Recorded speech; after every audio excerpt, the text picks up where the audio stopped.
बहुजन विकास आघाडी आयोजित दहीहंडी उत्सव. पारितोषिक रुपये 2,22,222. महिला गोविंदा पथकांसाठी खास आकर्षक बक्षिसे. मुख्य आयोजक समाजसेवक श्री जगदीश भोईर व श्री महेश धनगर.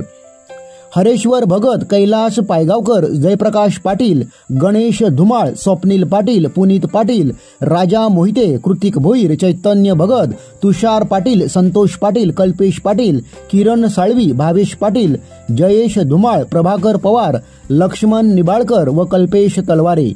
दिनांक 16 ऑगस्ट 2025. वेळ संध्याकाळी 4 ते रात्री 10. ठिकाण जयनगर गेट, वालीव, वसई पूर्व.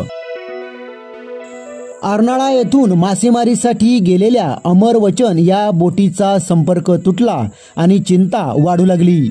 ही माहिती मत्स्य विभागाला मिळाल्यानंतर समुद्रात ड्रोन उडवले, हेलिकॉप्टरने शोध घेतला आणि पुढे काय झाले ते आता या बातमीच्या माध्यमातून आपण पाहूया.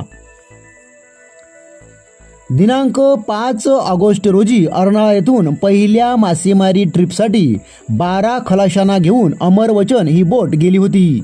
इतरांच्या तुलनेत जास्त मासळी मिळावी या उद्देशाने ही बोट जास्त समुद्रात खोल गेली होती. अमरवचन सोबत गेलेल्या बोटी 4 ते 5 दिवसात मासे घेऊन किनाऱ्यावर आल्या होत्या. पण गेल्या 6-7 दिवसांपासून अमरवचन या बोटीवरून कुठलाच संदेश येत नव्हता. संपर्क होत नसल्याने चिंता वाढली होती.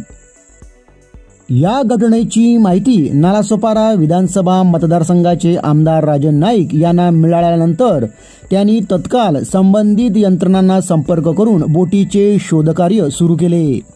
स्थानिक नागरिक, नौका मालक शंकर भिकू म्हात्रे यांचे कुटुंब, पालघर जिल्हाधिकारी इंदुराणी जाखड, मत्स्य विभागाचे सहाय्यक आयुक्त दिनेश पाटील यांना सूचित करून त्यांच्याकडून माहिती घेत मेरीटाईम्स विभागामार्फत शोध मोहीम अधिक गतिमान केली.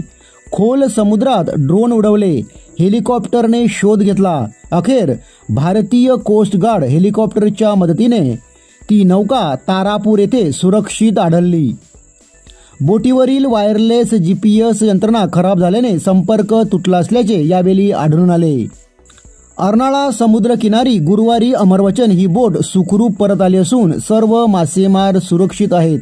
यावेळी अर्नाळा किनाऱ्यावर ती बोट आणि फेसाळलेल्या केवळ लाटा नव्हत्या, तर 12 खलाशांच्या नातेवाईकांच्या डोळ्यातील किनाऱ्यावर आनंदाश्रूंनी भिजलेल्या लाटाही वाहत होत्या.